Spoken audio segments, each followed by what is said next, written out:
नमस्कार दोस्तों, आप सभी का स्वागत है। इस कहानी का उद्देश्य यह है कि अगर आपको लगता है कि मुसीबत में आपकी कोई मदद कर सकता है तो उससे मदद मांग लेनी चाहिए। अगर आप उससे मदद नहीं मांगेंगे तो उसको नहीं पता कि आपको उसकी मदद की ज़रूरत है। लेकिन हम कभी कभी जो हमारे सच्चे साथी होते हैं उनकी मदद मांगना भूल जाते हैं। हम बुरे वक्त में क्या सोचते हैं कि कोई हमारी मदद ही नहीं कर सकता, जबकि हमें एक बार प्रयास लगाना चाहिए, प्रयास करना चाहिए और अपने चित परिचित सभी से मदद मांग लेनी चाहिए। चलिए कहानी को शुरू करते हैं। दोस्तों, एक बार की बात है, एक बच्चा अपने पिता के साथ गार्डन में खेल रहा था। गार्डन में खेलते खेलते उसके पिता उसको एक संदेश देना चाहते थे। उसके पिता ने बच्चे से कहा कि बेटा, तो तुम वह पत्थर देख रहे हो, मैं तुम्हें एक काम देता हूँ, तुम्हें उस पत्थर को हटाना है। मैं मानता हूँ कि यह काम थोड़ा मुश्किल है, उसको तुम हटा नहीं सकते, लेकिन अगर तुम कोशिश करो तो तुम इसे हटा सकते हो। बच्चे ने बोला ठीक है।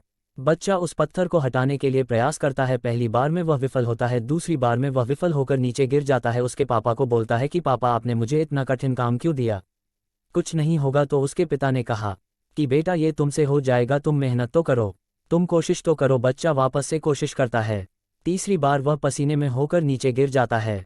अब की बार वह अपने पिता से कहता है कि मुझसे ये काम नहीं होगा, मैं इस काम को नहीं कर सकता। उसके पिता ने कहा कि तुम जो भी तरीका अपना सकते हो वो तरीका अपना लो, लेकिन बस तुम्हें अपने दिमाग से इस पत्थर को हटाना है। अब बच्चे ने वापस प्रयास किया। चौथी बार उसने प्रयास किया, लेकिन वह विफल रहा। अब उसने हार मान ली और वह रोने लग गया। उसने कहा कि मैं इस काम को नहीं कर सकता, मेरे पास कोई तरीका नहीं है, आपने मुझे इतना कठिन काम क्यों दिया। उसके बाद उसके पिता ने उसे कहा कि बेटा, तुम उस पत्थर को हटा सकते थे, तुमने ये क्यों नहीं सोचा कि तुम एक बार मुझसे कह देते, सही मैं तुम्हारी हेल्प करता, लेकिन तुमने मुझसे कहा ही नहीं। यही तो वह चीज़ है, अगर कोई काम तुमसे नहीं हो रहा है तुम अपने पिता से हेल्प मांग सकते थे। तो दोस्तों, आपको इस कहानी का संदेश पकड़ में आ गया होगा। जब भी हम मुसीबत में होते हैं, हमें लगता है कि हमसे यह काम नहीं होगा, तो कोई बात नहीं यार। आपको लगता है कि मुश्किल परिस्थितियों में आपके कौन काम आ सकता है, आप उनसे मदद मांगे, हो सकता है वो आपकी मदद के लिए बैठे हो। जो आपकी पहले मदद कर चुका है वह आपसे बाद में भी मना नहीं करेगा। इस बात में विश्वास रखिए और अपनों से मदद मांगने की उम्मीद पूरी रखिए।